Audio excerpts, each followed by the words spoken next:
April 22nd, 2025, a dark day in Jammu and Kashmir. A brutal terrorist attack rocked the scenic town of Pahalgam. The nation mourned. But while emotions flared, something else started boiling. Tensions between India and Pakistan. And this time, it's different. India's response was swift. Diplomatic ties slashed, Pakistani officials ordered out the decades-old Indus Waters Treaty on the chopping block. And whispers in Delhi are now talking of something far bigger, a possible military strike. Pakistan says it's ready. But if the two nuclear neighbors actually go to war, who would have the upper hand? Who has more strength on land, in air and at sea? Let's break it down. India versus Pakistan, the 2025 military matchup after Pahalgam. Let's start on the ground. The Indian Army is a giant. 1.44 million active troops plus a massive reserve force and over 2.5 million paramilitary personnel.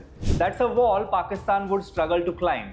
India has got more tanks, 4200 compared to Pakistan 2600. And these aren't just old war machines. Think Arjun, think T-90 Bhishma. These are India's homegrown and upgraded beasts designed for modern warfare. India's artillery is just as fearsome. Pinaka rocket systems, Bofors guns, BrahMos cruise missiles. It's a mix of power, precision and indigenous innovation.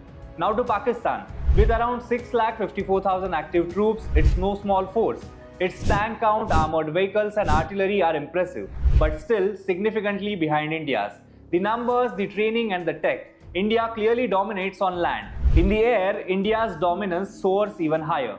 2,229 aircraft, 600 of those are fighter jets. And these aren't just for show. We are talking Rafales, Sukhoi, Mirages and upgraded MiG-29s. Add to that attack helicopters, drones and mid-air refueling jets. And you have got a true 21st century air force.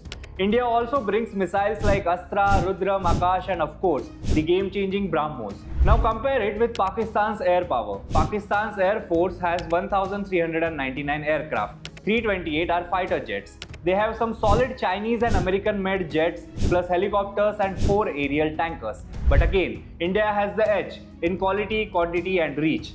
Now let's talk seas, because any war won't be just fought on land or in the skies. India's navy is powerful and growing fast. 150 warships, aircraft carriers like INS Vikrant and INS Vikramaditya, and nuclear submarines that can carry deadly missiles like Dhanush and K-15. It's a blue water navy with global ambitions. Pakistan's navy, it's getting stronger. 114 ships, 8 submarines and a handful of modern warships. But it still lacks the range, the nuclear capability and the size to match India in the Indian Ocean. But war isn't just about numbers, it's about who is better prepared for modern battle.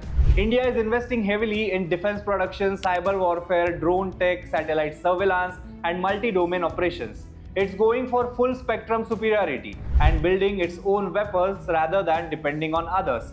Pakistan, on the other hand, relies more on imports and external help.